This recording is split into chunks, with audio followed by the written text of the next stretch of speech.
Alrighty boyos, welcome back once again to another video. How you guys doing, guys? Today we're going to be doing a video on probably one of the best heroes in the game in terms of your assault rifle damage. I've been getting a lot of questions of people wanting me to make a video and telling them, you know, what's the best build for this, how do you spec for a really good assault rifle build, and what's an overall really good DPS build after the new hero rework came out. And today we're going to be answering that question. I'm going to be comparing this build as well to a normal standard soldier build, and we'll be seeing how much different the damage is compared to each other. So it should be a pretty interesting video. As you guys know, I'm not the most in-depth of YouTubers whenever it comes to number crunching, but I like to give you guys a general idea on how these things are going to perform in game. So I think this will be a really cool video. Normally on today we were supposed to be streaming, but Epic Games ended up releasing the main content for today early. They ended up releasing Wildcat actually yesterday. We can take a look at it in the item shop right now. If we go on over to items, it says the weekly items will refresh in 10 hours, and actually Highland Warrior Wildcat already came out. This was going to be the main reason that I streamed on YouTube today, but there's really no reason for me to stream on YouTube as I normally do the shop refresh. So if you guys want to catch me over on Twitch, it's twitch.tv/demonjoefrance. I'll actually be streaming over there for today. But without further ado, let's go ahead and jump into it, and let's take a look at one of the best damage builds for soldiers in Fortnite Save the World. Now if we head on over to the heroes and the hero loadout, and let me go ahead and scroll on over to the actual build itself, we have Tactical Assault Sledgehammer. Now this guy is a very good soldier. Now from what I tested, it seems like the damage values are accurate, but I can't say for sure. There's been a lot of talk about this character. We just recently got a patch, so maybe he got fixed, but basically his commander perk is going to allow you to do 225% more assault rifle critical damage. If we take a look at his abilities, he also has Going Commando, Shockwave, and Frag Grenade. And if we take a look at his perks as well, his normal standard perk increases it only by 75%. And I want you guys to keep in mind as well, for soldiers they have two different class perks, which are something that you guys should definitely look into. They have Suppressive Fire, which means consecutive shots against the same target deal an additional 3% damage for up to 5 stacks, and this is very good. It's very similar to Debilitating Shot, so keep that in mind. And then there's also a very cool perk called Stay Frosty. After 3 eliminations, it increases the ranged weapon damage by 10% and the weapon stability by 35% for 7 seconds, and the additional eliminations will refresh the duration. These are very important because at the end of this video I'll be showcasing some gameplay of Tactical Sledgehammer, and you guys will be able to see these perks in action because I'll be doing some insane damage. Now this is the build that I have for this guy. For the team perk we have Keep Out, and Keep Out is kind of a general best team perk for the soldiers, because if you do have a soldier, chances are you're going to have soldiers in your support team, and that is going to further buff your grenades. Whenever it comes to Sledgehammer, your two abilities you want to use the most is Shockwave and Frag Grenade, and especially Frag Grenade because of the team perk. Now for the support team, we have nothing but assault rifle damage perks, and these are really good stacked on top of each other, especially when your commander perk is so strong. So first up we have assault damage. You can get this from Rescue Trooper Havoc, and you can also get it from Rescue Trooper Ramirez, I believe she is. You can get basically the same thing. The assault rifle damage is increased by 17%. Then we also have Locked and Reloaded, a very strong perk. After reloading, it increases the weapon damage by 15% for 5 seconds, and switching weapons will remove this buff. We also have Startup, which is one that a lot of people really don't pay too much attention. They really don't give this one enough attention. This one comes from Bulletstorm Jonesy. Every shot increases the ranged weapon damage by 1% up to a maximum of 25 stacks. Switching weapons or reloading removes buffs.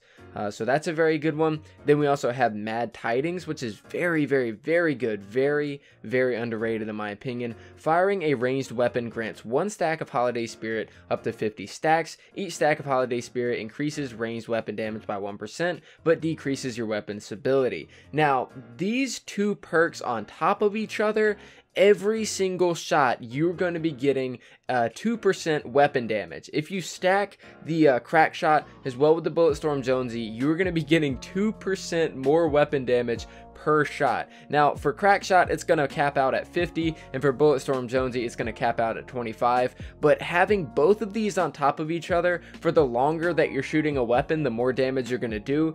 It's very good for weapons with high magazine sizes. And in the current meta of the game, the two best assault rifles, excluding the bundle bus, is the Wraith and the Spectre, both of which have a magazine size of 52, meaning that you can get the full potential of both of these support bonuses together, which makes them absolutely insane. Now for the last one, we have a little bit of a toss-up. We have First Shot Rio. Now the perk that she gives is after reloading assault weapons, the next two shots have a 100% critical chance. Now I said this is a toss-up because this is personal preference for me. If you go on over to the soldiers, the other person that you can put in this slot would be Urban Assault Headhunter, and her perk is each headshot increases headshot damage by 4% for 2 stacks, up to a maximum of 5 stacks. The only reason that I do not use Make It Rain as my standard perk is because the only time you're gonna get that increased damage is if you get a headshot.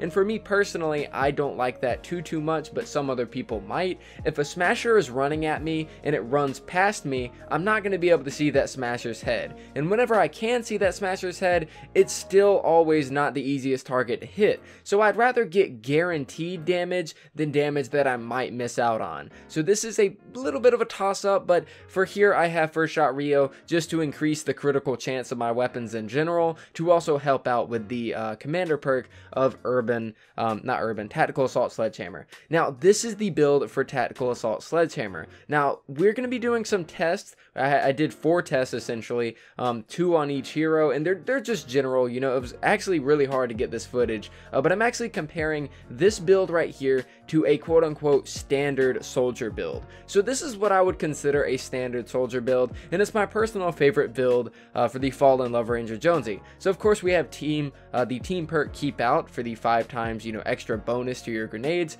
but this is what my support team is looking like. I have the Doppler effect, which decreases the shockwave energy cost by 24%. There was actually a bug fix that came out today, and this is apparently still not fixed. What this actually does is it reduces the cooldown of your shockwave. As you can see in this picture right here, this is a clock, and this is actually working towards reducing your cooldown. Now we also have Bigger is Better, which increases your frag grenade radius by 50%, and then we also have Power Impact, which increases your shockwave radius by 37.5%. Now the reason I have those heroes at all is because I want to buff my frag grenades and my shockwave, as lefty and righty really isn't that good. But seeing as I use pretty much some really good ability support bonuses, I also want to be doing a little bit of damage with my assault rifles. So I went with Assault Crit Damage from Sledgehammer, which gives me 75% crit damage, and then I went with Assault Damage from Havoc, which gives me 17% assault damage across the board. Now this is what I would consider the normal soldier build. You have your perks that are going to be going towards your abilities, and then you normally have the crit damage and the normal damage to buff your assault rifles. So in the following footage, I did some tests comparing this to the Sledgehammer build that we just took a look at. In the following footage, those are the 2 loadouts that I used. And we also tested 2 different weapons. We tested the Wraith and we tested the Spectre. So let's go ahead and jump into it and see exactly how much of a damage difference there is between these 2 heroes and between these 2 loadouts. So first up, we're going to take a look at a clip from the standard soldier loadout, the one that we have with Dark Love Ranger, and this one is going to be with the Spectre. We're going to be trying out a Spectre against a Smasher, and keep in mind that this is the best possible Spectre build. I'll put a screenshot of it on screen for those of you guys that don't know what the proper Spectre build is. This is what it is, and that is the weapon that is being used in the gameplay. So here is a clip of the normal Love Ranger, the Dark Love Ranger, using this Spectre on a Smasher with the loadout that we just did. Keep in mind that he's a soldier, so he gets his suppressive fire buff, and he also gets the buffs from the normal loadout for the crit damage and for the normal damage. So as you guys can see in this clip, it takes him 42 bullets roughly to kill the Smasher. I may have missed a bullet, I may have not, I may have fired some extra, but roughly 42 bullets to kill this Smasher. Now let's compare it to a test with Sledgehammer. Sledgehammer. So in this test for Sledgehammer, what we're doing is we're taking the full potential of the build and using it as much as we can. So of course we're starting with a full magazine, because in most engagements you will start off with a full magazine, but what we're actually doing is we are simulating that we're actually in the middle of a fight. So we just got done reloading, and we just got our buff from the locked and reloaded from Skull Trooper, which, keep in mind, gives us 15% extra damage for 5 seconds. So because of this, stacked on top of the critical damage, stacked on top of the startup and the mad tidings, stacked on top of the first assault, and all of this is going to stack up and allow us to be able to kill the Smasher in 25 bullets roughly. Now keep in mind the previous test was roughly 42 bullets, this is roughly 25 bullets. And keep in mind that these are also crit build weapons, and they're heavily crit build oriented heroes, right? Or at least as far as Sledgehammer is concerned. So the results will vary in a lot of cases, but this is to give you a rough idea of how it's going to perform. So the previous test was 42 bullets to kill the Smasher as a standard soldier, and this test is to kill a Smasher with 25 bullets. Now let's take a look at a little bit of a clip with the Wraith. So we're going to go back to the Dark Love Ranger, and this is a picture of the Wraith that I'm using in the gameplay. This is the best possible build that you can use for the Wraith, so keep that in mind. So whenever we're using the Wraith with the standard soldier build, that's an elemental Smasher, and we are able to kill the Smasher in 30 bullets. This is very, very, very good because, well, you're always looking for a weapon that can kill a Smasher in, you know, just about a clip. Well, we get something very, very interesting when we use the Sledgehammer build. And do keep in mind that crit builds will vary in testing because everything is up to chance, but like I said, it's a general idea of how these will perform. In the clip with Sledgehammer, with all of our buffs to crit damage and all of our buffs and shooting and then reloading before we fire at the Smasher, we're able to kill the Smasher in 16 bullets. Keep in mind that the Wraith holds a magazine size of 52, so if the crits are in your favor, you could theoretically kill 3 Smashers with a Wraith magazine. That is absolutely insane, and using this tactical assault Sledgehammer build allows you to do massive damage with these crit weapons. Now, me personally, I'm not entirely sure how these weapons would perform if you were to use something that had a little bit less crit chance, because keep in mind we're using meta picks here, we're using assault rifles that have 20% crit chance, but you could take a look at something like the Hemlock, and I guarantee that the Hemlock will still perform very well with this build, but maybe not as well because of the lack of crit chance, as it's just slightly lower. But this is an insane build for soldiers in general, especially for those of you guys that use crit builds, because crit builds ever since the hero rework have never been so strong. As far as assault rifles are concerned, in most cases crit builds will lead you to success, and in my opinion I feel like tactical assault Sledgehammer gives a little bit too big of a buff in terms of the crit damage. But those were the little bit of tests that I did. Like I said, tests will vary, but that's to give you guys a general idea of the standard soldier loadout versus the assault Sledgehammer loadout. But let's go ahead and take a look at some assault Sledgehammer gameplay and see him in action with a full squad, and I believe it was a power level 94 4x mission. So let's go and hop into it and let's see exactly how good Sledgehammer can be with all of his buffs combined in combat. Alrighty boys, so here we are at the gameplay portion of the video. So basically what I wanted to showcase in this portion of the video is really how this character is going to perform in a just normal combat scenario, where you're able to use your suppressive fire and what is it called, the Stay Frosty ability. As you guys can see at the end of my barrel, you can see the little red indicator that is showcasing that I am doing more damage and, you know, taking advantage of the class perk of the soldier. But I basically wanted to give you guys an idea of how it's going to perform whenever I'm shooting at multiple enemies, whenever I'm constantly reloading and getting my damage buffs, and as my magazine size gets lower, I will be doing even more damage. Now in this gameplay, I did do a few oopsies, like I'm reloading when I shouldn't be. I'm very not used to this build, because what you really want to do is you don't want to reload as often as I am in this gameplay. You want to make sure that you keep your magazine kinda low, and make sure that you don't switch weapons as well, because the lower your magazine is and the more bullets bullets that you fire, the more damage you'll do whenever you start firing again. So make sure that you guys do try not to reload so often like I am in this gameplay. But after I got this gameplay, because it was this morning, you know, the patch just came out, I was playing around with it, and I decided, you know, I kind of want to do a soldier build and see how much I can maximize on my damage. And, you know, I started playing with Sledgehammer, and I started giving the build a little bit of a run to seeing how much damage I could do. Keep in mind, I'm using 130s against 109s, by the way. And to me, it just came across as though I was doing way more damage than I should.